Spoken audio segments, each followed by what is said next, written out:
You're live. Hey, everybody, and welcome to the 56th week of the Free Assange Vigil. My name is Andrew Smith, and I'm joined with my co hosts, Misty and Steve. Before we get into our special guest tonight, it is day 3,521 since the illegal and arbitrary detention of Julian Assange. It is day 474 since the Wikileaks publisher was trafficked out of the Ecuadorian embassy following a $4.2 billion IMF loan to the nation of Ecuador. It's 47 days until the second round of Julian's show trial and rendition hearing. We have 152 days of incarceration for Reality Winner, and we have 137 days of freedom for Chelsea Manning. So I want to give her a special thank you, and I'm going to put the link to her Twitch account in the chat because she is streaming about 4 days a week now. So for anyone who's interested, hop over there and say hello to her. How are you today, Steve? I'm tired, man. I'm tired. My day began with me holding a jackhammer, and about almost 5 literal tons of busted concrete later, here I am. I'm spent, homie.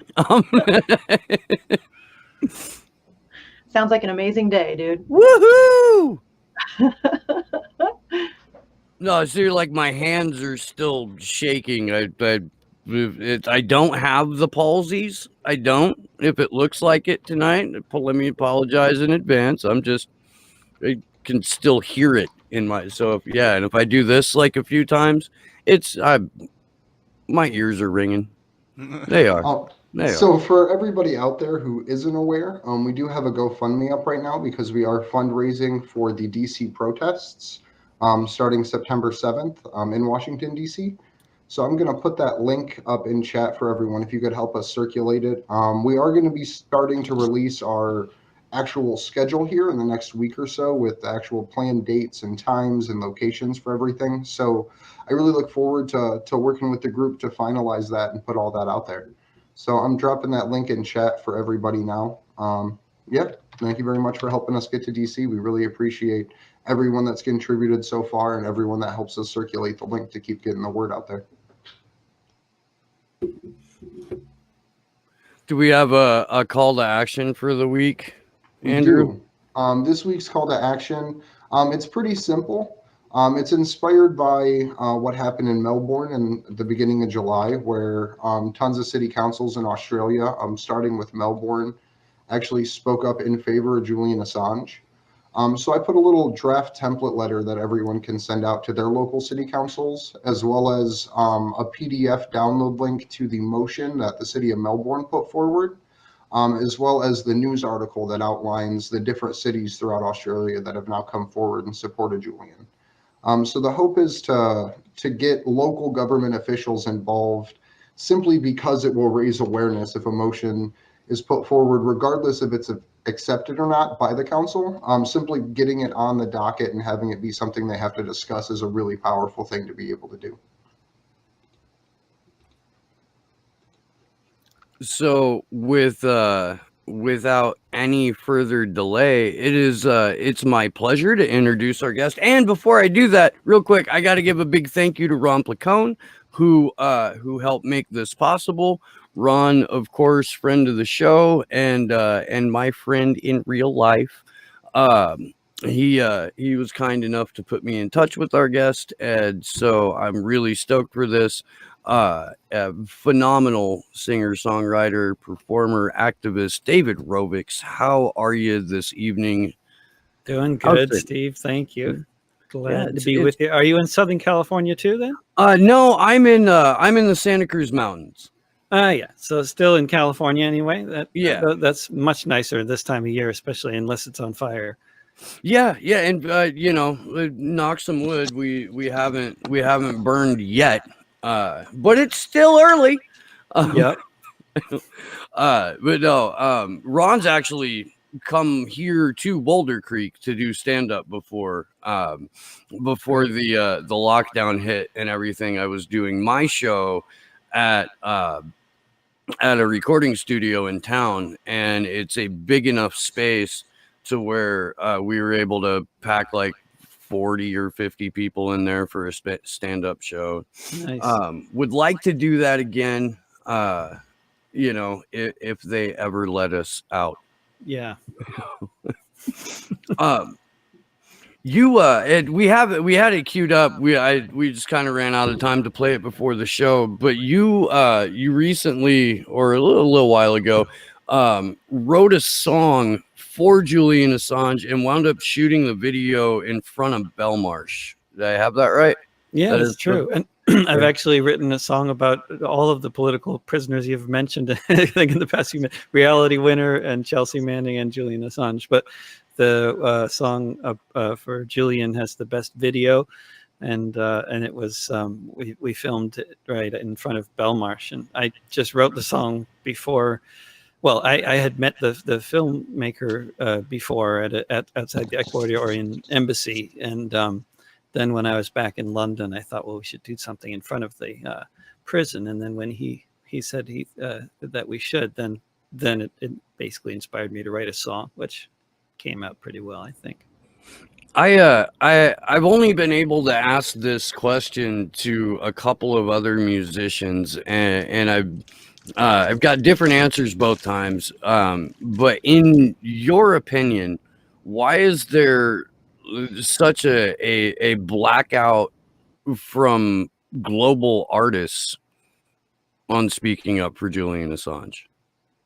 Well, I mean, I think that generally you don't find much in the way of really radical politics among the musicians that you ever hear about, but that's not necessarily because there aren't all sorts of other musicians out there who share our opinions about Julian Assange, but that you just it's just the music industry is a very, very political industry, very elitist, political, racist, all sorts of terrible things. And it has been since it's existed, you know, since before recording technology, back when it was sheet music. You know, it's been enforcing, I mean, in the United States, I'm talking about in particular, it's been enforcing sort of racial norms and stereotypes. And, you know, it's been a terrible phenomenon overall. There's been every now and then radical voices come through in the music industry, and there are different reasons for that, and they vary depending on the time,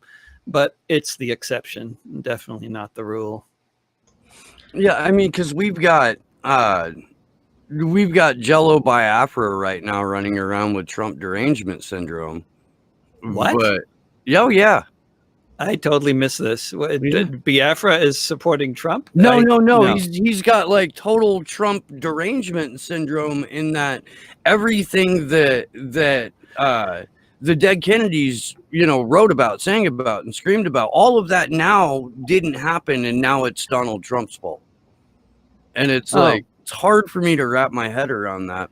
Yeah, I don't know about what you know, Jello's politics right now. I haven't you know, sort of kept in touch with what he's been up to since he was running for, I think, office on the Green Party at some point. I remember seeing him at a Green Party convention a long time ago in Texas.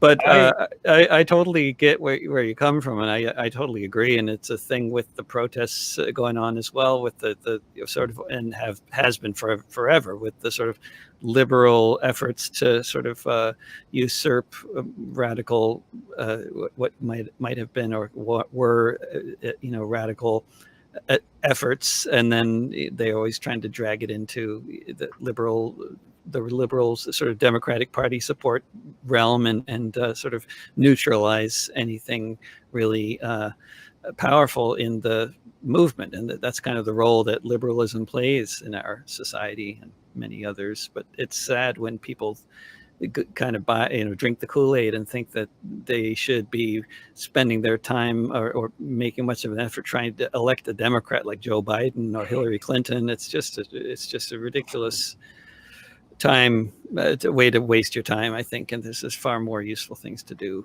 Not that I would say you shouldn't bother voting, but I wouldn't bother doing much more than that when it comes to. I personally think voting is the laziest and least effective direct political action you can take. Totally agree.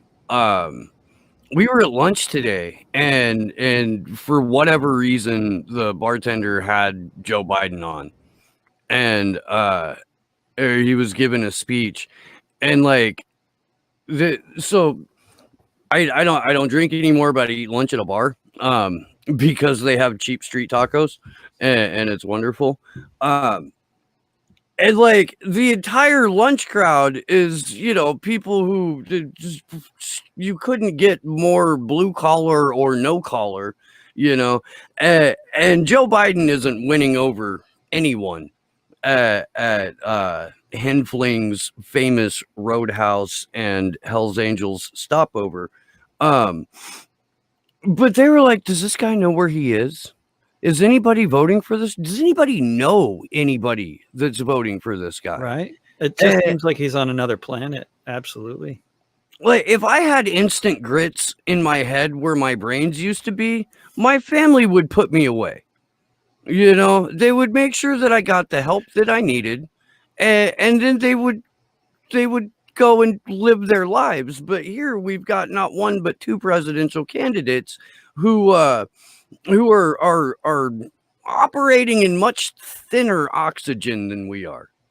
Absolutely. And they're barely mentioning it in the at least in like NPR and that kind of CNN. They're just barely mentioning his obvious senility. But he's been doing a lot more scripted stuff lately. I think he's really avoided the unscripted situations too. He had to go off cuff during this like press conference or whatever it was today, and one person from the media asked him a question, and he almost flubbed that one.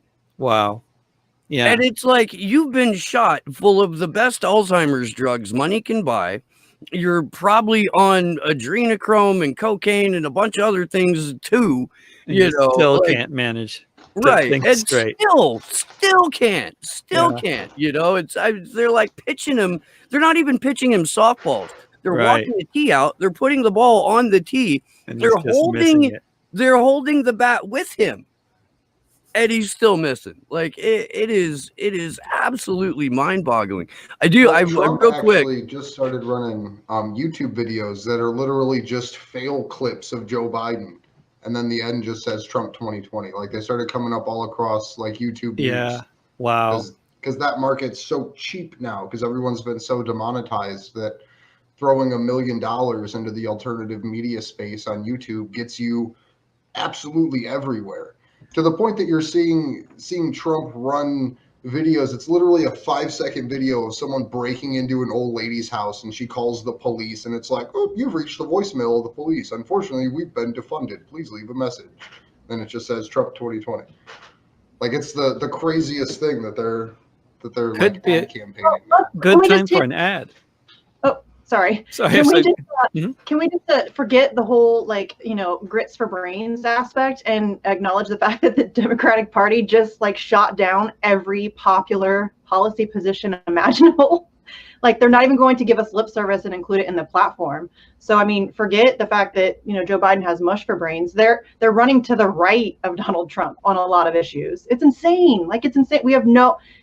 And you still see today, I was still seeing progressives on Twitter talking about how we just need to get more progressives elected, and it's ridiculous. We're so screwed. We really are. We really are, you guys. And the platform was terrible before, the one that was passed. And then they did. I mean, they had a good platform at some point. After it was in 2016, but then they didn't follow it. I mean, you can have a platform, but then you don't follow through with anything. And I don't know. It's I guess even when they had a super majority in both houses, I mean, what they do? They passed a Republican health care plan and bombed 5 brand new countries. Exactly.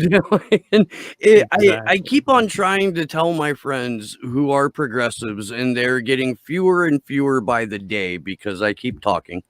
But if you've got a machine, and the machine has a design flaw in it, and that design flaw will kill you, your solution to fixing this machine shouldn't be, let's slap a couple of shiny new parts on it every 2 to 4 years. It should be a fundamental redesign of the machine. Well, they just passed a new military budget, right? And it was, what was it?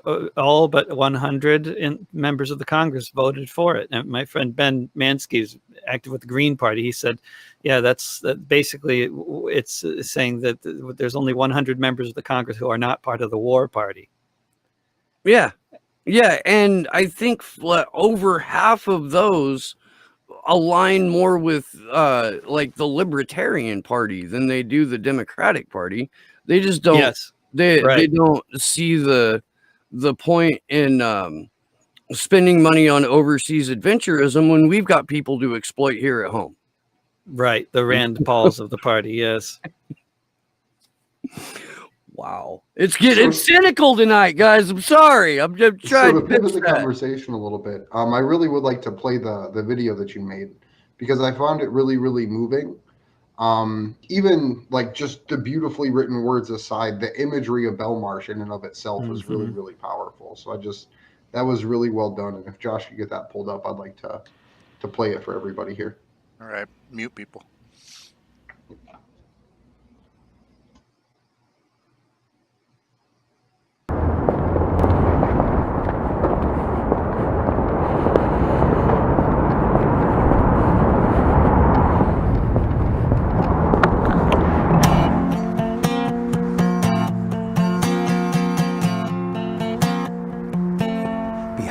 Prison walls, there's a man who's won awards for the work that he has done and all that it affords, such as the knowledge of the horrors committed in our name. They can't stop the message, so the messenger gets blamed. Behind these prison walls, in solitary confinement, in a land of rolling hills and royalty and other such refinement, is someone who is a hero to whistleblowers everywhere,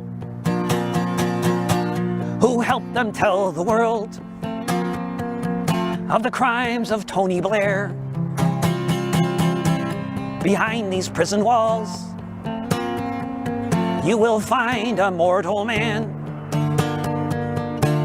The reason why we know what happened in Afghanistan, when the soldiers of the empire, whose sunset long before, were torturing civilians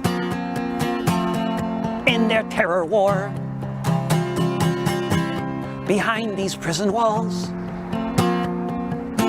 is a part of Wikileaks, an eloquent orator, but you won't hear him speak. Locked away in silence, one who knows too well how those in power act when there's another war to sell. Behind these prison walls is one who stands accused of exactly what offenses the U.S. has refused to say precisely which, or to try to clear the mist, or to explain how he's not the same as the other journalists. Behind these prison walls is a person they deprive of most of the things in life that keep us all alive. A person being tortured as we stand here now for revealing the war crimes. Why, when, where, how?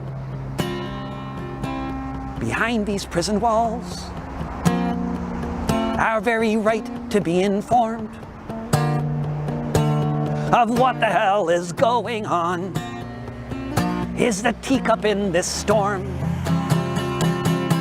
With knowledge there is power, so the solution by the crown.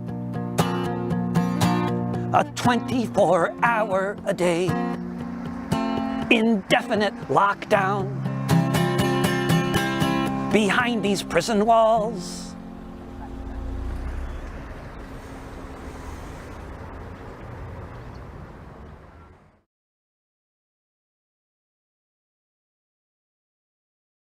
Tag yet incredibly handsome group of activists. Thank you for that, David. That was powerful and beautiful. The first time I watched it, I made the mistake of watching it while I was cutting onions, and I got a little teary-eyed there. That was really well done. It's whoever shot that footage is incredibly talented. Yeah, they did an amazing job. They're great. I mean, it changes the whole experience when you got the song that's video with a video like that. So, yeah. So David, for the viewers who may not be familiar with you, can you kind of give like a little bit of your like backstory, how you got into sort of using your art for activism, and how you kind of came to the cause of Julian Assange? I mean, I guess it's hard to say what the backstory, because I just kind of grew up around activism. In retrospect, I never would have said that when I was younger, but looking back at my childhood, my mother was a very political type, and I was exposed to the anti-nuclear movement was the sort of beginning of it for me when I was 12, and soon after the 3 Mile Island meltdown in Pennsylvania, and then it just kind of expanded from there. But in terms, I mean, I've been a fan of what Wikileaks has been doing since I ever heard of Wikileaks. The war crimes that were exposed. I mean, it's so important to expose war crimes, because if they're not exposed, then the war criminals are not going to admit to them, and a lot of the people in the world won't believe they really happened. And I mean, it's not that U.S. imperialism stops when the war crimes are exposed, unfortunately, but it does have an important impact historically to expose war crimes. And that's what WikiLeaks, one of the main things they've been doing forever. And that's why Assange is so unpopular among the elite in the United States, among other things, of course, other exposures that made the elite unhappy. But yeah, it's so I guess being part of the anti-war movement in some capacity, it was natural to be immediately very fond of everything that Julian Assange and WikiLeaks has been doing. Hey, Josh hates dead air, and we get yelled at for it if we. That wasn't that bad. That wasn't that bad. You don't get penalized unless it's like at least 5 seconds or something, right? Yeah. He'll drive down from Stockton, and he's got a horse whip, and it hurts. So try to avoid. Still, he'll be able to get both of you when he moves to Ohio. I'll be good. That's true. Well, yeah. I'm actually going to be a little closer than Andrew, so beware of the Josh. I love you, Sleepy. Don't hit me. Please be kind. So you had talked a little bit earlier about the other songs that you had written for Chelsea Manning and Reality Winner. So if you could you talk a little bit about your thoughts on their situation and kind of the struggles that they've gone through, and how that's helped empower the music that you've made?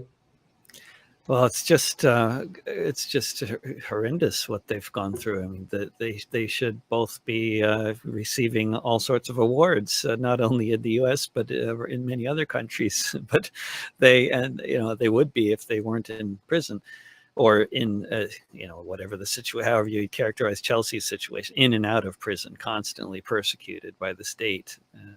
It's just, but it's also been true for so many other whistleblowers, particularly under Bush and Obama and now Trump, really jailing whistleblowers for exposing crimes and for bringing information to the public that is absolutely desperately needs to be brought to the public. Edward Snowden is another example. And these luckily he managed to escape and isn't in prison, and that's good for him.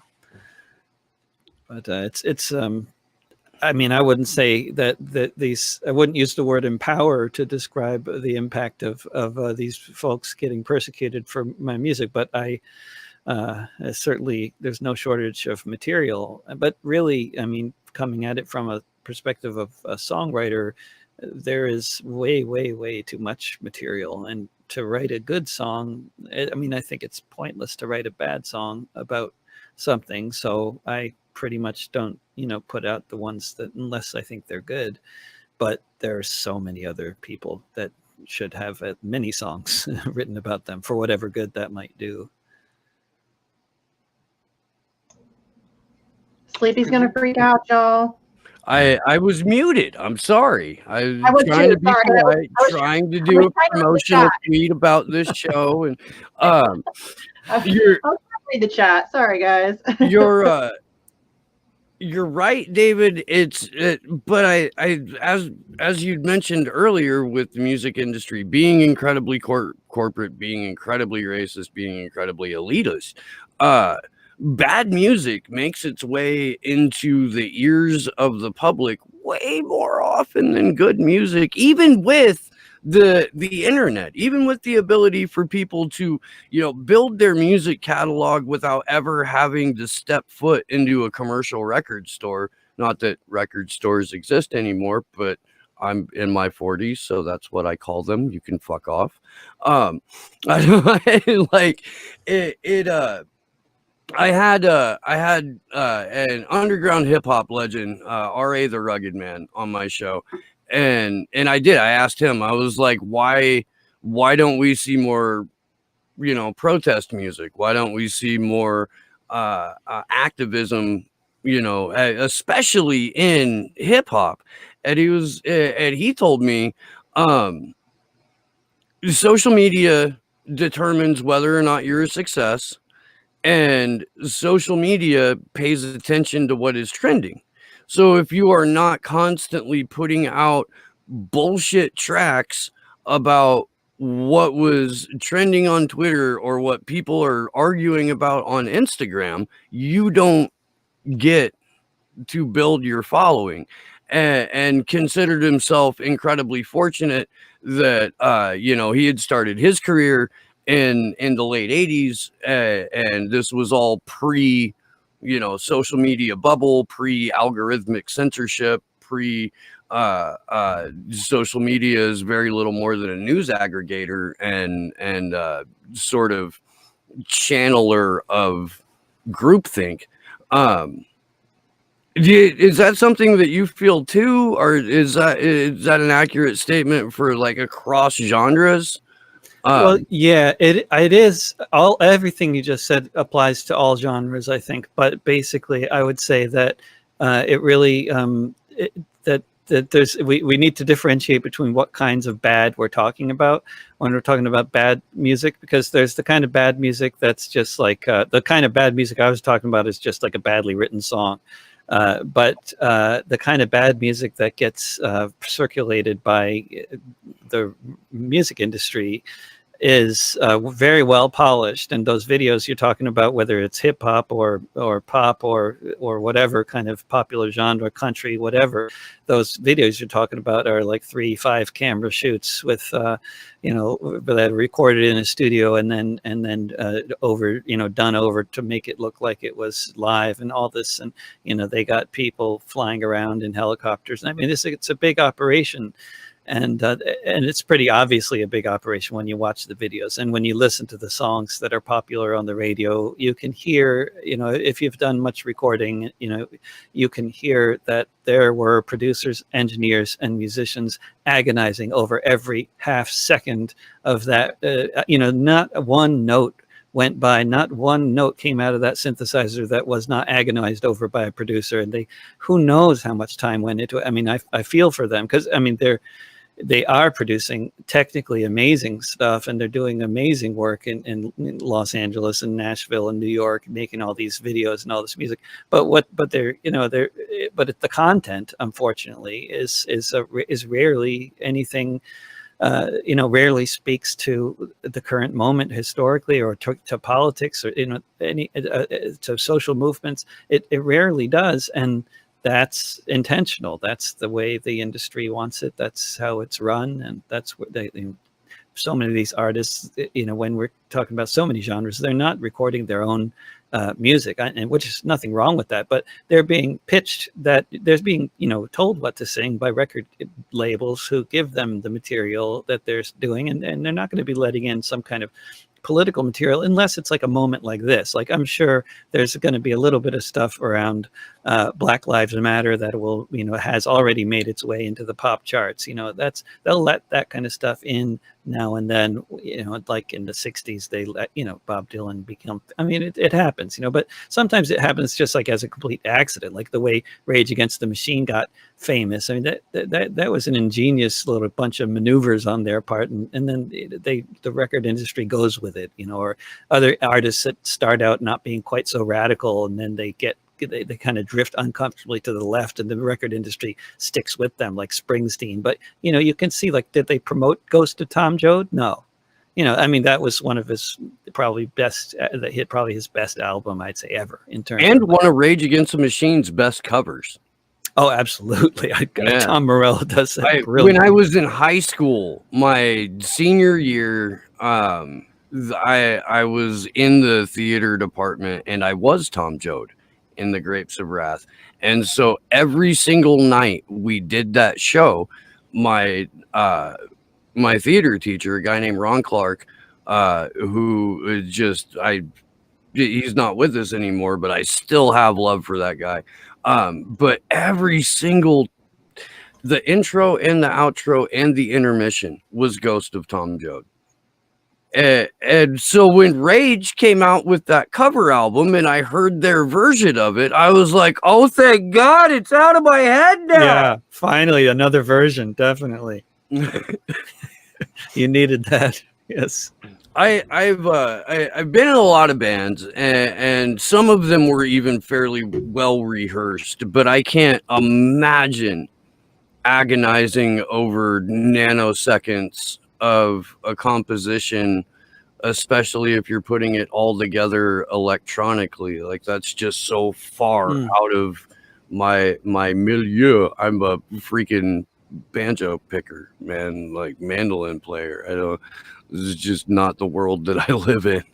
Yeah, but if you work with certain producers, they're going to force you to, learn how to deal with a click track and try to put you into all kinds of boxes. And, of course, if you're a good, obedient musician, you do what you're told, and maybe they'll make something out of you, or maybe they'll just kill whatever it is you were trying to do, but it's, if you've done a recording project with a producer like that, then you at least, you can appreciate the attention to detail that goes into these projects. And if you've had the pleasure of doing a project that involves so much time and working with all these different musicians, generally you're totally sick of every song by the end of it. You just don't want to hear it, and you don't want to sing it, and you don't want to, but the songs really well.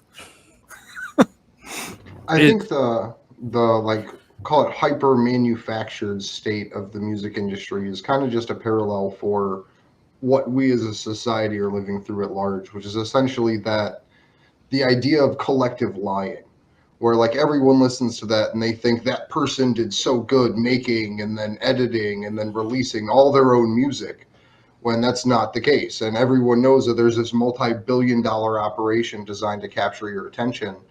And our politics works the exact same way, where you have people that are built up as these idols, and you're saying, oh, look at what that one person did and accomplish. Like, let's follow them and see what happens here. And then 6 months later, you realize, oh, this is just another hyper manufactured facade designed to just extract money from people.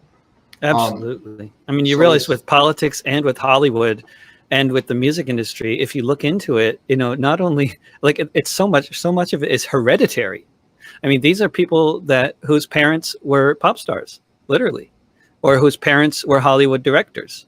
Like, I mean, I don't know, what was a sort of story about somebody. I mean, and they're very talented oftentimes. It's not to say they're not, but like there was some story about some kid who was like 13 years old recording in her brother's bedroom, and of course, who knows what kind of mansion they were living in, what kind of bedroom her brother had. A recording studio in your bedroom, that's not unusual, but they make it sound like they always make it sound like a rags to riches story. It's like what they're always trying to sell, whether it's politicians or musicians. But the overwhelming majority of these people, whether they're politicians or musicians, they inherited their wealth, they inherited their influence, they inherited their musical talent, which is not to say they didn't work at it themselves, but their parents were in the industry, in some aspect of the industry. They grew up in places like Los Angeles and Nashville. I mean, it's the story of the person coming from the farm in Iowa and then moving out to Los Angeles and hitting it big. I mean, it happens, but it's not the norm. That was the Welcome to the Jungle video. Oh, welcome from the 80s? Yeah, that was the Welcome to the Jungle video. Axl steps off of a bus in downtown LA. He's still got a piece of freaking hay in his mouth. and then the next thing you know, he's playing the whiskey, and like that's not how that shit works. But it's the American dream. It's the propaganda. It's what we. But I mean, you say people, know it's a multi-billion-dollar industry, and yeah, people do. But it's also like there's this kind of like you suspend your disbelief, and you just hear this lovely story that they've cooked up for you, and you hear this person who sounds very authentic and believable, and then you're like, oh, okay, well maybe it's true in this case. But of course, most of the fans are teenagers, and they don't really know. Actually, that it's a I don't know if you're talking about Katy Perry or Barack Obama right now. I don't think it matters, actually. Yeah, it's the same thing, really. Well, there's that guy in Sweden who's written like almost 30 #1 hits. Sweden is the #1 per capita, is the #1 hit producing country in the world, which is I did not know that. Yeah, so weird. But they make so many of the hits here in the U.S. Yeah, That's crazy. They grow up with the music. Idea. They all get music instruction from a very early age. And so you get that many people who are exposed to things like reading and writing, music and recording and, stuff like that. And I guess it just, they produce them. Wow. Who would have guessed it? As somebody who loves music, though, I'm kind of curious, like who are your biggest musical influences? Like, who would you say influenced like you as an artist the most? I definitely, there's a bunch of them, but like and one of them is Jim Page from Seattle, who I first was exposed to when I was around 19 or so, and not Jimmy Page, but Jim Page, and he's not a well-known musician compared to many of the I mean he was never a star or anything, but he's just a fantastic songwriter that very few people have heard of. So I can mention a few other folks like that are pretty obscure, but of the sort of somewhat less obscure ones, Phil Oakes and Utah Phillips were big influences, and then just also just listening to a lot of different music that I think, to me, it's really obviously part of the way I play, but it's not necessarily like, I don't know if people hear my music and say, oh, you spent many years listening to nothing but bluegrass, but I did. And I don't know if that comes through necessarily, but it's definitely a huge influence, along with Irish traditional music and African music and just all sorts of stuff that I get exposed to by accident. I mean, a lot of those things I got exposed to on purpose, and Nueva Canción from Latin America. I listened to a lot of that. And I guess I get exposed to different kinds of music for different kinds of, particular reasons that I happen to be in. And then you get exposed to it enough and it kind of comes to life and becomes really real. Like Yeah, even if it's something that sounded really strange at first. Like, there's so many styles of music that just, depending on what kind of music you grew up with, just sound completely alien until you listen to it enough, preferably with somebody who speaks the language and understands it, and then it just suddenly it really is real and meaningful, and you hear what is being communicated.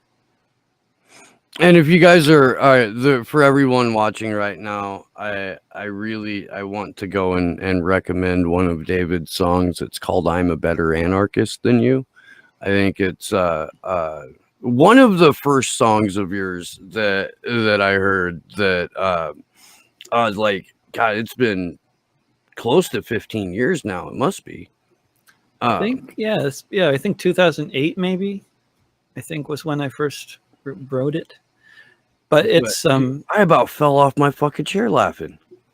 Good. It's because it speaks to because everybody knows somebody like that. So it's I was afraid I was going to alienate all of my friends, but it turned out most of them had a sense of humor. Right? You thought you were going to get kicked out of Portland? Yeah. I wasn't even. Maybe I was living in Portland by then, but I don't. I remember all I remember is I wrote it while I was driving down the highway in Maine. But yeah. I'm sorry, I'm trying to keep up with the chat here. There was a specific question for you a little bit up thread. What actions are they taking, if any, in Portland for Julian, and will they be accepting Seattleites? What actions are they taking, and will they be accepting Seattleites? Yeah. I wonder what that means, though. Exactly. I think that means is Portland will Portland let people from Seattle in right now? Yeah, no quarantine that I know of. So I think they're safe, but I don't know of actions for Julian that are happening in Portland. There's a whole lot else going on in Portland that seems to be occupying a lot of people's attention. Like we've been making these series of like mini documentary style teach-in videos to help bring people up to speed on what's been happening to Julian, where all of these charges come from, and they're hopefully, for people who may not be familiar with Julian's case at all or had only heard smears, and also remind long-term supporters of exactly what is at stake here. And the original idea with it was to do them live, go get a room and multimedia and do them live. And Portland was like, I already had a room that we were going to, pull the trigger on renting out. Jeff Black, who's an activist and a friend of the show here, was helping me coordinate that. And then it all went to hell. But I would like to think that we are, sooner than later going to have reason to celebrate on behalf of Julian Assange. And I think that that kind of doing, I think it would be fun to just sort of go around the country a little bit, have past vigil guests on, and do like a sort of open panel thing. Basically, I just want an excuse to get out of California for a little bit. It's always good to have an excuse to travel. Where I was headed with that. And I mean, we are going to DC, but that feels a lot like work. Yeah. And it feels like being in DC in September. I was just talking to a friend there, and I guess with heat index, it's been hovering between 100 and 110 for the last few, consecutive weeks. It's a terrible swamp. Yeah. It's got to like saturate the brain. Like, that might have something to do with why politicians are so nuts. Like, their gray matter has just been sort of smoothed completely over by heat and humidity, and then solidified with their last corporate thought from DC winters. I don't know. Everything is kept very air conditioned, that's for sure. They turn it up very high. So they can be. We were there in February, and we had like 2 good days of weather and then 3 days of cold weather, except for I'm California soft now. I've been here almost 20 years, so I don't really know what cold is anymore. Dead air. Sorry, I was messaging somebody about some stuff for DC. Oh yeah, hosting a show and messaging at the same time. I know it's a bad very habit. modern. So we did have the court trial about Julian's situation come up yesterday, and it was basically a I don't want to call it like an administrative hearing, but it was a Call over. Yeah. And it was basically to discuss the recent implementation of the expanded conspiracy to commit computer intrusion charges into the court. And I don't know if you want to pick up with reading a little bit of this, Steve, but the way that the defense laid it out, or the prosecution laid it out, and by that I mean the judge themselves as well as the people on the bench, that there hasn't been any essentially formal information submitted yet, which is pretty unusual for such a high-profile international court case. Am I going to Mo's article here for this? Yeah. Okay. Sure. And it's worth noting that it's been 5 weeks since the DOJ released their superseding indictment. 5 weeks, they released it on the Department of Justice website and sent out a press release, but at no point was it delivered to the Westminster Magistrates Court or Julian's attorneys. So our friend Mohammed Almazi has an article up in Sputnik kind of recapping yesterday's events. Julian Assange's defense team informed the court on 27 July that they fear Donald Trump's administration may be seeking to delay the substantive extradition hearings until after the U.S. elections in November. Ed Fitzgerald, QC, attended the hearing in person for the first time since the implementation of COVID-19 restrictions. He told Judge Vanessa Bereitzer at Westminster Magistrates Court that he is concerned at a fresh indictment being brought by the U.S. government at this stage, with the potential consequence to derail the proceedings. Mr. Fitzgerald expressed his worry that the U.S. Attorney General is doing this for political purposes and suspected there is some manipulation or some political motivation on the part of U.S. authorities, something which he said would be wholly improper, which is an incredibly British thing to say, I believe. The judge refused to discuss the matter further because the prosecution has, to date, failed to formally submit the superseding indictment. Joel Smith, the barrister who attended the hearing on behalf of the prosecution, told the court that he would not be able to commit to any timetable in terms of the second superseding indictment being formally served on the court, and that it would have to go through the usual channels before he could say more. Christian Hrafnsson, Wikileaks editor-in-chief, followed the hearing remotely from Iceland. He told Sputnik that the political nature of the entire thing is becoming more and more clear to everybody. He described as absolutely unacceptable the fact that the U.S. administration has failed to serve the second superseding indictment to the court. We were at least expecting this to be served today, and the fact that the judge has only heard of it through email exchange from the defense is, of course, outrageous. I'm gonna pause there for a second so we can kind of talk this through. And anyone can chime in if they have anything to say about this particular, I don't know, high-speed shit show. Yeah.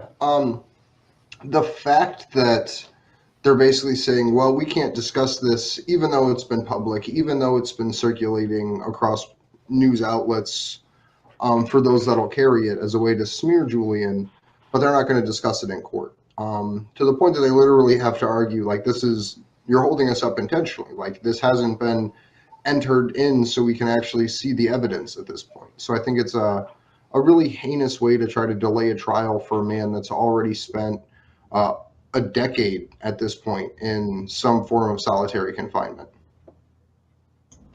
I just don't know how much more obvious they can make it that this is a complete shit show. Like, it's a joke. I mean, it's so ridiculous. Like, just on the face of it, it's amazing to me that anybody is like just cool with this. I mean, they spied on him in the embassy. They keep messing with his court dates. They keep it's so bizarre to me that this is a thing that we still have to talk about, and that more people aren't, completely freaked out by this. It's insane. And I think Christian really nails it when he goes into to talk about it in that interview that he did. And if anything, he's a little bit too cordial about the entire situation because we know that it's a political case. And it's ridiculous that literally when the Queen of England was asked, she says, "Oh, I don't weigh in political matters," but somehow when it reaches the courtroom, it's not a political situation anymore. So it's just overall it's not shocking that it's happening, but I guess the fact that they're brazen enough to just do something like this is really telling about the amount of power that they feel like they have. It's really depressing that this is all happening in England, and the degree to which the anti-Assange, anti-WikiLeaks propagandists have succeeded in really creating an atmosphere among, I'd say, most people in England that Assange is just not somebody they need to be concerned about, no matter what's happening to him. I mean, he's been so widely discredited in the minds of so many people at least in the general public that I run into. I mean, of course, aside from the ones who think he's as important a person doing as important work as we all do. But there's just he was a more romanticized figure for years, actually, and that they've succeeded in eliminating any of that from the general mindset. And when I was singing that song on the last tour I did, when it was around England, singing that song after I wrote it, there was a lot of positive response, but a lot of negative as well from people in the audience, just shouting obscenities in folk clubs. So the thing that drives me the craziest is 10 years ago, this wouldn't have been possible. 4 years ago, prosecuting Julian in this way wouldn't have been possible.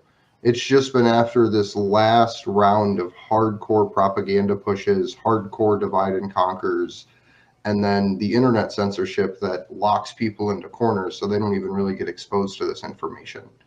Because algorithms.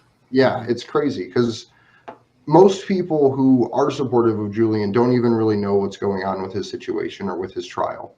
It's because those people in some way understand that the entire political narrative is just bullshit and have completely tuned it out to the point that when they hear, hey, Julian Assange is being prosecuted, it just falls to the wayside like it's just some out of place political ad like everything else that they hear relative to their life. So the thing that I'm really hoping is that people start to realize that this isn't something that's some far-fetched idea. And I think it's really music like yours that showcase that really well. I think people the important thing about telling a story and writing a song about somebody is that you are humanizing them, and it's and doing it in a way that people can relate, and whether they want to or not, because it's been actually proven by scientists studying the effect of songs on the brain that when you sing words, it goes right to the emotional centers of the brain. And so it's I think a really important way to try to break through some of the programming and the misinformation that people get. I agree 100% with that. I have there's such good art that surrounds WikiLeaks in general. And that it's, not just, digital images or drawings, painting, music. Like it's such a kind of it's like it's a lighthouse that just attracts people with, an incredibly beautiful vision. And that's been almost removed entirely from the public's consciousness over the last 4 years. And it's all because Mother didn't win the election she was supposed to win. And it never ceases to amaze me the number of people that are willing to side with both Hillary Clinton and Donald Trump at the same time, because both of those individuals are on record calling for the assassination of Julian Assange extrajudicially well before the DNC leaks ever took place. Like, it's one thing, and it's frustrating in and of itself, but it's one thing to be a partisan just for the sake of being a partisan.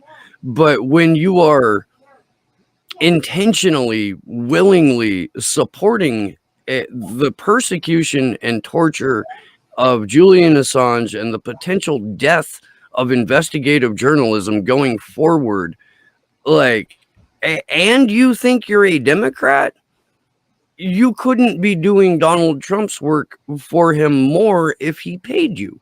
And we know historically he doesn't pay people that do work for him. So it's, you're quite literally carrying the water of a man that you purport to detest all day, every day. And it works the exact same way for the Trump people who believe that Hillary Clinton is, a satanic lizard person, which I haven't seen proof that she's not. But they're carrying her water. She was the one who wondered out loud in a room full of people who laughed. Can't we just drone strike the guy? Yeah, I mean, he's been terribly vilified by both parties, and both parties are just, largely the same, different sides of the same coin. Maybe Trump is going to have a launch a fascist takeover, and then we can really distinguish him from other, his various predecessors. But if it weren't Trump, it would be another Republican or another Democrat that would be going after Assange and Snowden and Reality Winner and Chelsea Manning and a whole lot of others, folks. In that superseding indictment, one of the things that hardly ever gets covered because so much attention was paid to Anonymous and LulzSec and the more salacious details of it. But in that superseding indictment, they try to go after Sarah Harrison, and they try to include WikiLeaks and Julian Assange's role in protecting and getting Ed Snowden to safety. Like, that's something that could be explored in this superseding indictment and lead to more charges or lead to eventual charges down the road. How many more? I mean, he was already looking at 175 years in prison, right? Under the charges that I heard about months ago. Now they're adding more and more all the time. Well, this doesn't add any new charges because they missed their date, but his partner, Stella Morris, mother of his children, has a thread up on Twitter right now, which we have in the show doc and we can pull up, but it lays out a pretty, I don't know, like, frightening fucking scenario, to not mince words. She says, I spoke to Julian today. At any moment, we expect that the U.S. will drop its existing extradition request and then re-arrest him on the very same charges under a different extradition request. The DOJ had been given a deadline by Westminster Magistrates Court to finalize any further extradition requests by 14th June 2019. That makes the latest superseding indictment 14 months late. It was publicized on the DOJ website over a month ago. 5 weeks have passed, and with no new charges, but the U.S. has so far made no attempt to incorporate it into the UK jurisdiction. Hence, lawyers have been working on arguments and evidence in relation to an effectively defunct extradition request. The incorporation of the superseding indictment into UK jurisdiction with the very same charges as before has been inexplicably delayed for an additional 5 weeks and counting. Meanwhile, fast approaching is September 7th, when the hearings that began in February will restart. In light of the U.S.'s inexplicable procrastination, it would be improper for the snail pace of the indictment's incorporation into UK jurisdiction to be used by the U.S. to seek to delay the hearing until after the November election. Do any of you see a scenario that bears this kind of supposition out? And David, I don't know how much time you have to spend with us tonight. So if you need to cut out like at any moment, just let us know. And I should actually run. Yeah. How long do you guys go for? We have some more news to get to. We'll probably go for another like half hour, but at any point you can bounce. And if you have to do that now, then if you could give a couple of thoughts on this question, and then let people know where they can find your music and when you're streaming and whatnot. Oh, sure. Well, I mean, these days I've been doing broadcasts most weekdays at 10 a.m. Pacific, and then last Saturday of the month doing a concert at 1 p.m. Pacific. That's kind of the regular scheduled stuff, interviewing people during the pandemic. So yeah, people can go to davidrovics.com and find out about all that.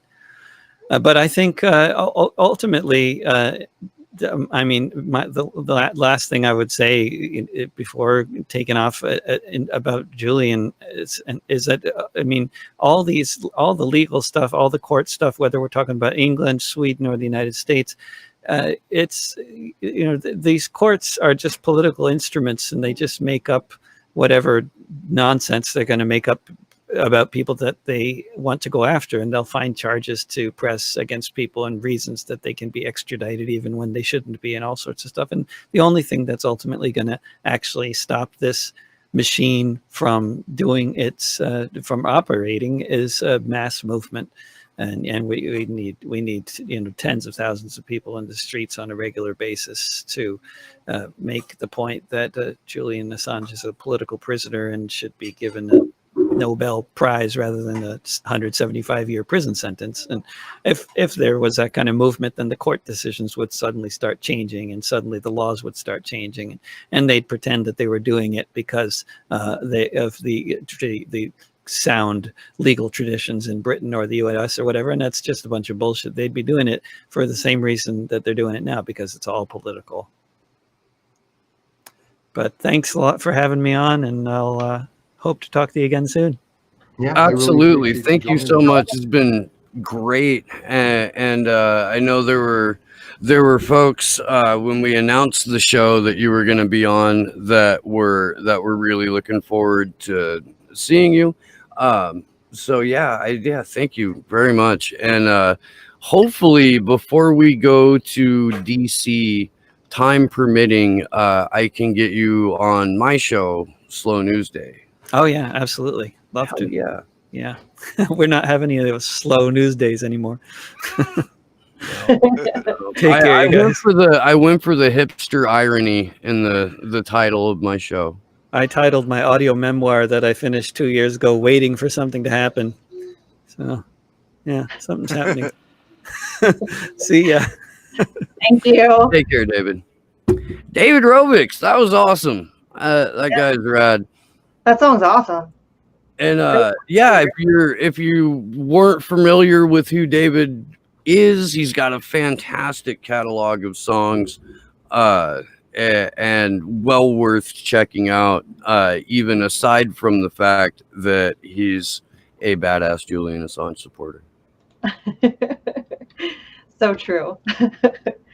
But to get back to Stella's thread, I think that it couldn't be more obvious that this is just, they're trying to kick the can down the road a little ways because they know that their case is garbage.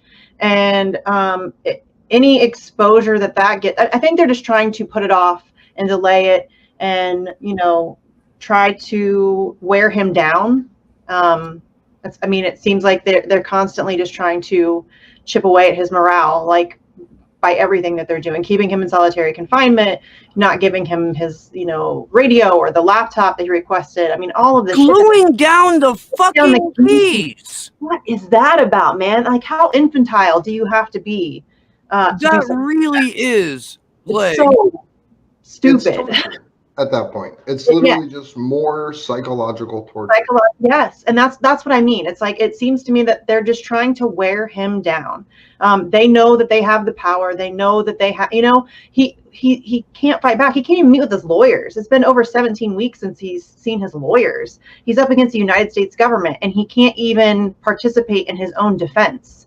So, I mean, it's obvious to me that they're just trying to wear him down. They're trying desperately to just keep chipping away at him little by little while making an example out of him. Look what's going to happen to you if you do this. And, they're just hoping to wear him down and that people will just not care and forget, and that he'll just disappear into the void of history. And it's horrifying. This is a dangerous game that the Department of Justice is playing, though, because that case against David Morales and UC Global is coming to a head. And David Morales is going to fucking prison. And there is no way that Julian's defense team won't just point at what happened in Spain going, how can you say that Julian Assange was given any sort of legal avenue to prepare his defense when you fucks were spying on all of us? And they were spying on him. Like, you guys, that's not okay. Can you imagine if you were, trying to prepare your defense in any case? I don't care what kind of case it is, how big or how small. Can you imagine having the people trying to put you away or to charge you with something, spying on every word you say? That's not okay. I don't know why that's something that isn't talked about more. I mean, that's terrifying to me that that's something that they can just do and nobody seems to care about it. Rooting around in trash cans for diapers so that you can have something else to hold over his head.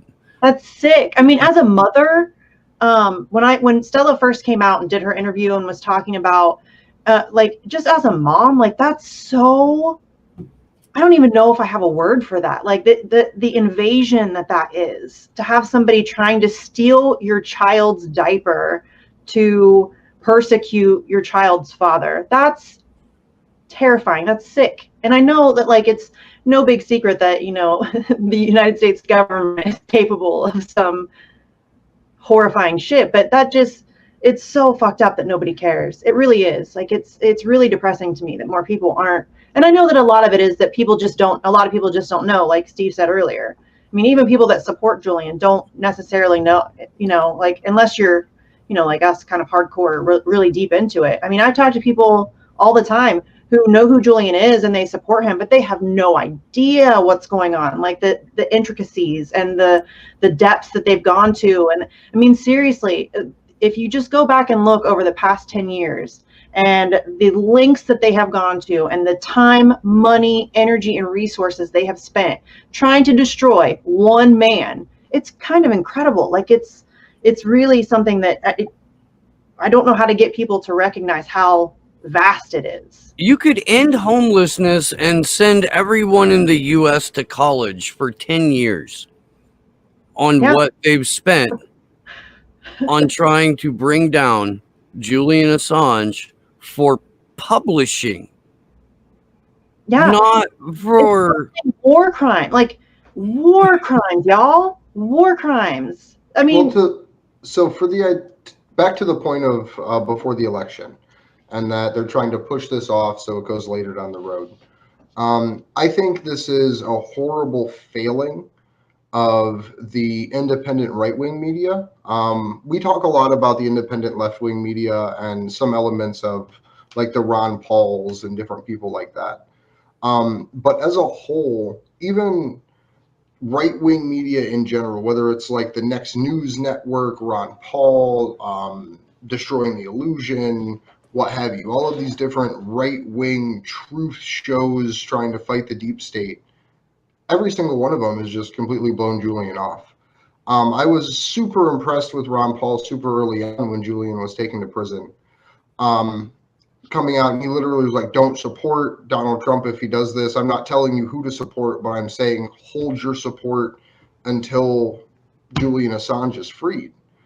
And then it just kind of faded away. And you now only basically have Jimmy Dore pushing back about anything, really, on a large scale. Like, there are people pushing back against the masks and people pushing back against the mandatory vaccinations. And I understand and support the majority of that.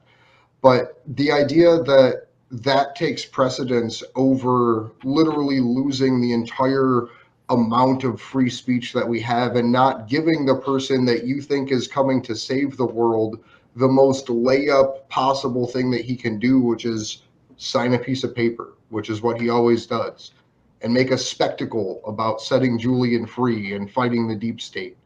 And I think the only way to do that is to have the right-wing media pressure their Trump supporting audiences into demanding Julian be free, because there are still Trump rallies going on. You go on his website and you can see all of these places from around the country that every single day there's at least 20 or 30 events in support of Donald Trump.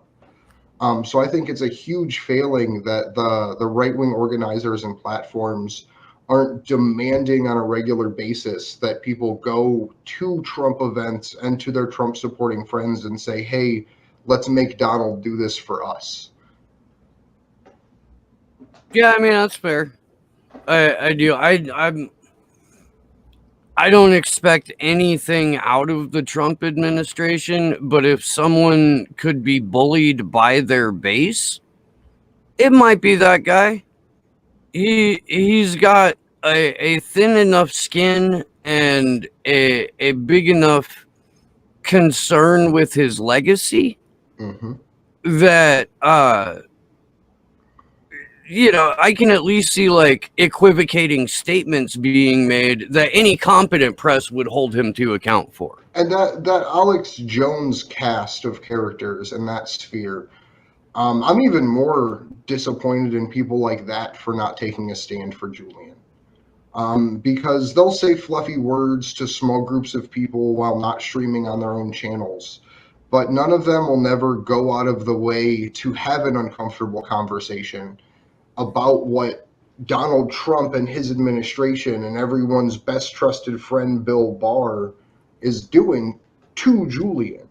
It may have been Sessions that started and initiated the process, but it was Rick Grinnell, an appointee of Donald Trump, that facilitated it. It was the former CEO of Pepsi that's sitting at the head of the International Monetary Fund that approved the loans to Ecuador. It was UK and Boris Johnson's police troops that stormed the nation of Ecuador and pulled people out of it. It was Sheldon Adelson, Trump's largest funder, that was using UC Global to directly feed information to the CIA about what Julian was saying and doing inside of the embassy. So to anyone out there who thinks that Donald Trump is some I love the WikiLeaks, let's save the world kind of character, make him be that. Because you're not going to believe me if I say Donald Trump's not here to save your life. But I feel like if you, as not you, but as the people that support Trump in the way of believing that he is a hero, force him, put yourself in a position to make him have to do that, to prove that he is that person. Because we're at this point in the game that, it's over unless something dramatically changes and people dramatically realize that this case is the end of the Fourth Amendment, it's the end of the First Amendment, and it's the end of any type of due process of law. Because if it can happen this publicly and this openly to Julian, they can drag any of us and throw us under special administrative measures because we disclose information to the public. I think a big problem that we're going to face is that, you're absolutely right. That's what needs to happen. But so many and it's not just Trump supporters, but supporters who, kind of, I don't know, the whole cult of personality type of thing with any politician, rather than trying to hold them to account, they make excuses, they make justifications. So I think that's probably one of the biggest issues we face, is getting those people who have kind of latched onto a personality to stop making excuses and recognize that, these people are not going to do what you want them to do unless you force them to do it. that's just, I mean, what is it? Power concedes nothing without a demand. That's how it's always been. And I think that too many people are willing to, just excuse and brush off the things that their, favorite politician does. And that's, I mean, it's such a pervasive issue. I don't know. And I don't know how to deal with it. I don't know how to deal with it. I'm not smart enough to have an answer for that. I mean, the hard part is just getting people to switch from passive acceptance to aggravated demand. And I think the ways what you and I and Steve and David and Josh and everyone involved, Kimber, in the production of this are hoping to do, which is to just turn the conversation from ists and isms to foundational ideas in a post-partisan way, to where it's talking about free speech and it's talking about having wealth be distributed properly amongst people and tax dollars not spent on foreign invasions and war crimes and private prisons and secret prisons and torture programs. So I think it's really just about trying to get these changes in personal conversations to happen, to where we remove the personalities, and maybe the only time they really get mentioned is if X, Y, or Z person supports a certain piece of legislation that radically limits the power of government.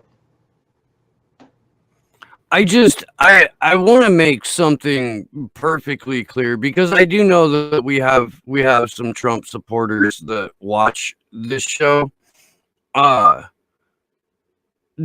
Trump has called the defense, like the legal defense of Julian Assange, a plot by the Democrats. Now,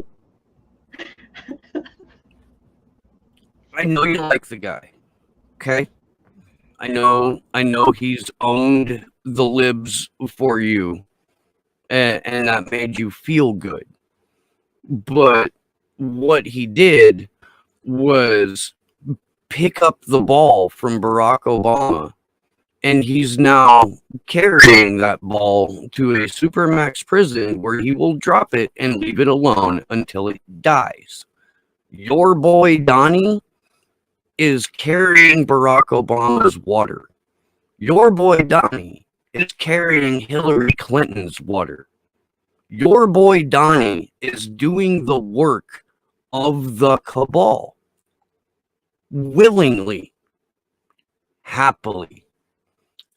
And it is incumbent on you, the people that make up his base, to make it very clear that this is unacceptable. Because don't think for a moment that any future president or any future world leader will not abuse the fuck out of the precedent set by locking away Julian Assange for 175 years for being a publisher. Amen. Yeah, and that's actually sorry, I was muted. That's actually a really good point that I also don't think it's brought up enough, is that this isn't even about, I mean, it is about Julian. It's his life is absolutely worth fighting for. It's absolutely worth, just going to war for, but it's so much bigger than that. It's I know we talk about it all the time. It's free speech, it's free press, and it's a turning point in humanity's history. We're going to go one of two ways, and it's not a game. Like this is literally about your right to hold powerful people accountable. And if we don't get this right, it's going to be really bad. It's going to be really, really bad for everyone. And I'm just really frustrated. Sorry, guys. I'm just really frustrated. Well, the thing that people don't realize is no one in positions of political power within any country, within the U.S. specifically, is actually out to help anyone. In the U.S., they're literally just out to be the person in control of the space weapons and the cyber arsenal that allows you to see, hear, and detect anything happening across the internet spectrum. And I feel like that's a really hard thing for people to wrap their head around, that these people that they love and believe in, that they think are coming to save them, are literally just trying to sell themselves long enough to grab a hold of the space missiles, so that way they can become the new Caesar or Alexander the Great. You gotta have your space force, because how else are you gonna build your space wall to keep the space Mexicans out? Well, how else can you stage a false flag with aliens if you don't have a public space force? Project Bluebeam 2020. Yep, that's literally. So the funniest part, not to derail this too far, for the longest time, I don't know if it's still this way or not, but if you go on Wikipedia and search conspiracy theories, they list a shitload of conspiracy theories, with the exception of like Project Bluebeam and shit like that. So I just think that's a funny aside with Project Bluebeam. It's so deep that Wikipedia won't even tell you. That's hilarious. Sleepy Josh says the internet's being a little fucky and we should wrap it up soon. Before we do that, we've got some thank yous and some shout outs that we need to deliver. And let me start by thanking the Action for Assange social media team, Daniel and Beth and Mean Panda and Liz Muller, Drufus. I'm forgetting people too, and there's only like 6 of us. But yeah, you guys have really been kicking ass. In particular, Daniel and Beth, and it was Daniel who got everybody onto the Hootsuite and made it fairly easy for some cohesion cross platforms. So you guys, you're kicking ass. Thank you very much. I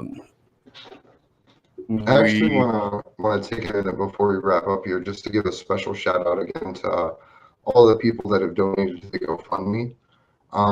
We've had since last week quite a bit of people actually step up to help contribute. So I just want to read off a couple names, and I want to try not to butcher them.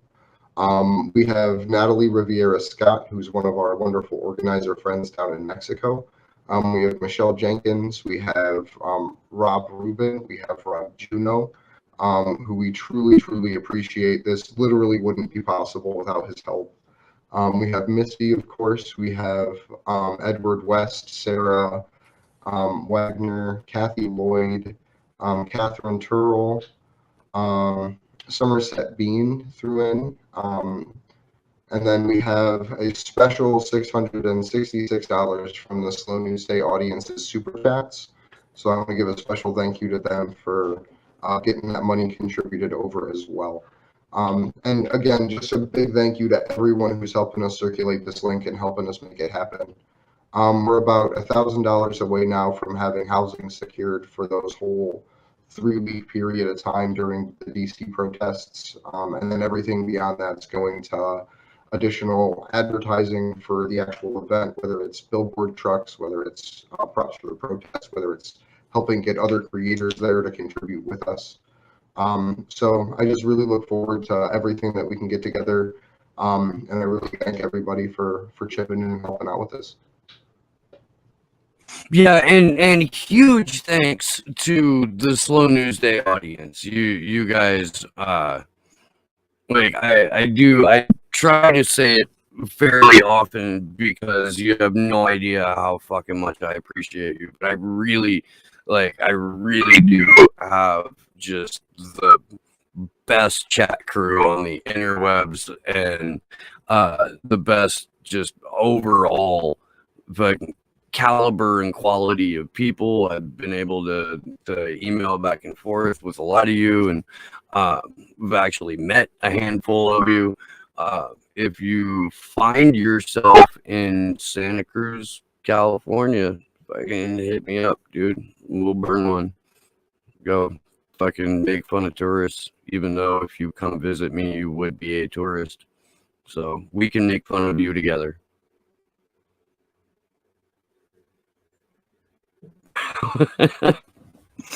Oh, and real quick, man, Sleepy Josh and I were talking before everybody else got into the Jitsi room, and it kind of just circles back around to what we started off the vigil talking about, and that's if people haven't figured out that the Democratic Party is a dead end by now, especially with this, everything that you wanted on your platform. We're going to put it instead on a platter, and then we're going to shit on it and hand it back to you. Like, if that hasn't, the committees, Steve. if that hasn't warded you off. Oh my God, you guys, seriously, here's what's going to happen. I'm going to eventually freak the fuck out, and I'm going to go off because I know that, like, I say a lot of shit on Twitter, but there's a lot that I hold back. And all that shit's eventually going to come out because I'm getting really, really, really, and I understand that everybody's like on their own path to like understanding what's going on in the world. And, there are some people who still just haven't come to terms with the fact that Bernie's a fucking fraud. And, I try to be patient with that, but at this point, we don't have time for patience. Like, it's, this is it, y'all. This is it. Like, we either get our shit together or it's going to get really bad for everybody. And so, yeah, I'm going to lose my mind. I really am. I'm going to lose my mind. Yo, I feel you though, dude, because as wild as I will get on Twitter, there's so much I don't say. Like, okay, your little like drafts thing. It's filled with shit that like I've started to tweet out and been like, oh, stop it, Misty. Don't hit send. Like it's filled with just my rants. And at some point that shit's gonna bubble out and it's gonna come out and I'm gonna alienate like all the people. I mean, you're not wrong though. That's the problem. Is that you are spot on, and that makes people uncomfortable because it makes them have to address the literal world they built around themselves. And yeah, but I feel bad. Like part of me feels bad because I used to. Well, I guess I never really thought that. Like, I've never been an electoral politics person. I supported Bernie in 2016, but only because I genuinely believe that was our last shot at turning things around with some semblance of, peace. And so, I supported him, but, very hesitantly and understanding who he was. But I really had like this, that was it. And so I don't know. It's just, we're out of time. We're out of time. It's going to get really bad. It's already really bad. And the Democratic Party has done nothing but get worse. I mean, all this reform and all this progressive takeover, it's not happening, you guys. It's not happening. It was never going to happen. Let it go, for God's sake. See, here I go. I gotta stop. I'm for this. I'm for Misty Unchained. Oh God. We'll put it out in the 30-second clips and it'll be wonderful. This is the shit my husband has to listen to all the time. So no, dude, like yeah, I think that we should all, like, metaphorically, not in real life, but just do a fuck ton of cocaine and scream exactly what our thoughts are towards the political establishment, not as part of Action for Assange, of course, right. Might be a bad look, but yeah, dude, just get those, like, fucking unhinged coke rants out of the way. Oh, I don't even need cocaine, dude. Just get me going, and I'll right, like. Yeah, no, neither do I. It's a fucking. Seriously, I get like super worked up, and I can't. Like, I just start. My poor husband, you guys. Somebody needs to buy him some beer. Somebody send some money. He needs it. Poor guy. Last week, did we get a chance before we close up here? Because I want to make sure we get a chance to mention this. The citations against the Free Assange protesters over in the UK. I don't think we did mention it. Are you? I don't think we did either. So I just want to make sure that we can bring that up in passing. I'll drop the link into the group chat here. But yeah, just in case anyone's not aware, what day was this? July 3rd, on Julian's birthday. People had begun receiving letters in the mail, essentially for civil infractions for protesting in support of Julian Assange. It's really interesting, the timing of when people started receiving these. I'm sending that link to you now, Steve. So hopefully you or Josh could screen share it. It's over in Element. But yeah, I just wanted to make sure that this gets mentioned as well, because it was something we meant to bring up last week. You have until, if you were one of the people that received one of these citations, you have until July 31st to join as part of the group action that Melbourne for Wikileaks is sponsoring. Because I believe John Shipton actually got cited for going out in support of his son. Do we have that up? No.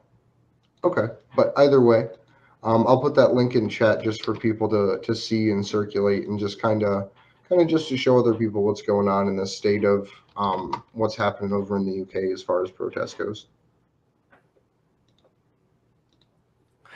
And just real quick, the Australian Federal Police have recommended charges against Dan Oakes, the Australian Broadcasting Company journalist, and that is directly related to the information that our friend David McBride provided, exposing war crimes committed by the Australian military and rampant fraud and rampant abuse. And yeah, I mean, it's possible that Australia would be charging a journalist for doing their job if, you know, one of their own citizens wasn't being slowly tortured to death in the Guantanamo Bay of the United Kingdom.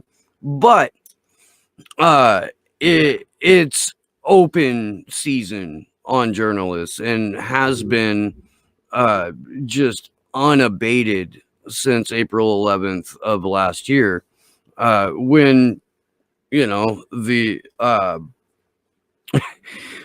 for $4.2 billion, a human being was sold so that a legal precedent could be set that any journalist or publisher anywhere in the world can be prosecuted for printing information that embarrasses a government. Raw. So I would like to thank everybody for joining us this week. My name is Andrew Smith. You can find me on Twitter at Andrew Zigmund, Zigmund. You can find us on Twitter at action_4 Assange. Goddamn jazz hands. I love it. action_4assange.com. We'll be posting probably by the end of this week, at least the draft copy of what our events are going to look like in DC. So we really look forward to working with everyone internally for that and getting that out to you as soon as we can. So again, thank you everybody for joining us, and we will see you next Saturday. This Saturday with Stefania Maruzzi. Oh, I'm excited for that, you guys. I love her. She's amazing. What a badass. Oh. Anyway, I'm Misty. You can find me on Twitter at Sarcasm Stardust. I also just started a show with my friend Jesse Zerwell. It's called Facts on the Ground. If you guys want to check that out and subscribe, that would be great. But yeah, thanks to David for being our guest tonight. He was awesome. I love musicians. I love music, so it's always fun to get to talk to somebody about their art. Thank you guys for having me on, and to the people in the chat and the people that support all of us and Assange and everything that we're trying to do. You guys are amazing people. I know Steve already said that, you know, I've been kind of, you know, creeping in the chats and stuff, you know, before I started, you know, co-hosting, but you guys really are like the coolest people. So thank you guys for everything that you do to, you know, help support this show, Steve's show, my show. You know, it really cannot be done without you guys. So thank you for that. Sorry, I had a little cough there. My name is Steve Poikinen. I host a show called Slow News Day. If you are looking for it on YouTube, you can type in Slow News Day Podcast into your search bar and it will pop up for you. YouTube only lets me keep like 15 or 20 subscribers out of every like 200 to 300 now. So if you're not subscribed to the show, you know, give that a shot. Can't guarantee you'll get a notification when I go live, but because I'm so freaking busy now, I go live every Sunday without fail, 10 a.m. Pacific, 1 p.m. Eastern. In fact, Misty was my guest and Jesse were my guests last Sunday, and it was a delightful conversation. So if you haven't watched that, you should. I am also on the Rockfin and D Live, and I had, let's see. I'll be on Fortress on a Hill next week, so look for that. Danny Shorson's excellent podcast. Thank you guys so much for being a part of all of this with us. We really do. We love the hell out of you. And thank you to Misty and Andrew and Sleepy Josh on them 1s and 2s and Mean Panda. And yeah, again, big shout out to the Action for Assange social media team. You guys are rocking, and keep that up. We need it. We need to get increasingly more intense over the next 5 weeks. So yeah. Get out, contact us. If you can't be at a major city during these 3 weeks, go ahead and try and do some banner drops, whatever, in your own town, depending on the legality and or your morality. And yeah, we will see you on Saturday. Good luck to us all.